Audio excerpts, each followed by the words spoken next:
ओम साई राम सभी भक्तों को मेरा। मैं अमिता माँ, सबसे पहले मैं गणेश जी की वंदना करके माँ सरस्वती के आशीर्वाद से और साईं बाबा का ध्यान करते हुए मैं अध्याय 6 का पार्ट 2 आपके सामने बाबा के आज्ञा से प्रस्तुत करती हूँ।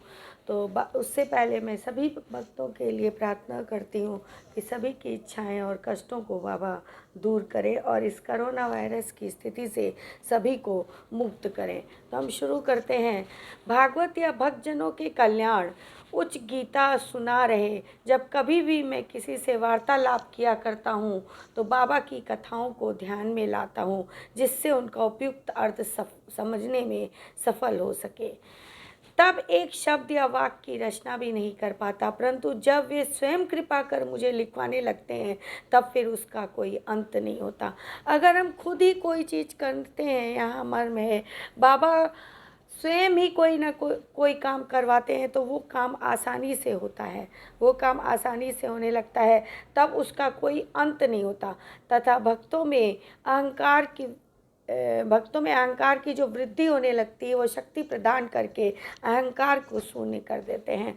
साईं बाबा जो होते हैं, जो बाबा का ये अमूल वचन है कि बाबा कहते थे, जिन भक्तों में, जब तक भक्तों में अहंकार शून्य नहीं होता तब तक मैं उनकी किसी भी इच्छाओं को पूर्ण नहीं कर सकता। जब तुम्हारा अहंकार शून्य हो जाएगा तब तुम्हारे हृदय में मैं बैठ के सदैव तुम्हारी इच्छा पूर्ति करूँगा और तुम्हारी रक्षा करूँगा। तो बाबा अहंकार को स्वयं शून्य कर देते थे और अंतिम ध्येय की प्राप्ति करते थे तथा उसे संतुष्ट कर अक्षय सुख का अधिकारी बना देते थे।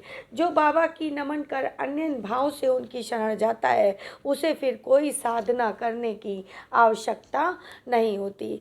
जो बाबा का नमन करता है और अंतर आत्मा से उनकी शरण में जाता है उसे कोई भी साधना करने की नहीं होती।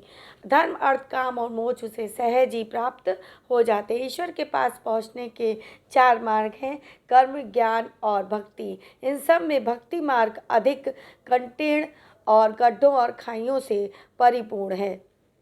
यदि सद्गुरु पर विश्वास कर गड्ढों और खाइयों से बची वदानुकर करते हुए सीधे अग्रसर होते जाएंगे तो अपने ध्येय को अर्थात ईश्वर तक आसानी से पहुंच जाएंगे। अगर हम साईं बाबा के चरणों का ध्यान करते हुए अपने ध्येय को लगातार कर्म करते जाएंगे तो अपने ध्येय को हम प्राप्त कर लेंगे और ईश्वर तक आसानी से पहुंच जाएंगे।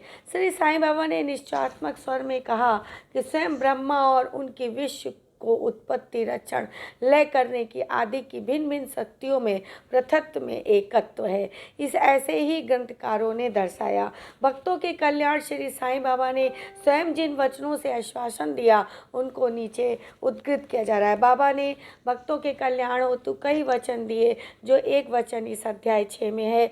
मेरे भक्तों के घर अन्न तथा वस्त्रों का कभी अभाव नहीं होगा। ये मेरा वैशिष्ट है कि जो भक्त मेरी शरण में आते हैं और अंतःकरण से मेरे उपासक हैं, उसके कल्याणार्थ में सदैव चिंतित रहता हूँ। भगवान कृष्ण ने भी यही गीता में समझाया है कि मेरे भक्तों के घर में कभी भी अन्न, वस्त्र और किसी भी चीज़ की कमी नहीं होती जो मेरी शरण आता है। तो अध्याय 6 का पार्ट 2 भाग हम यही समाप्त करते हैं और सभी भक्तों के लिए बाबा से हम फिर से प्रार्थना करते हैं कि उनके जीवन से कष्टों को मुक्त करें और उनकी समस्त इच्छाओं को पूर्ण करें और कोरोना वायरस जैसी स्थिति को हमारे पूरे विश्व से हटाएं, जिससे सामान्य जीवन मानव जाति जी सके और उनके सारे बुरे कर्मों को बाबा काट दे।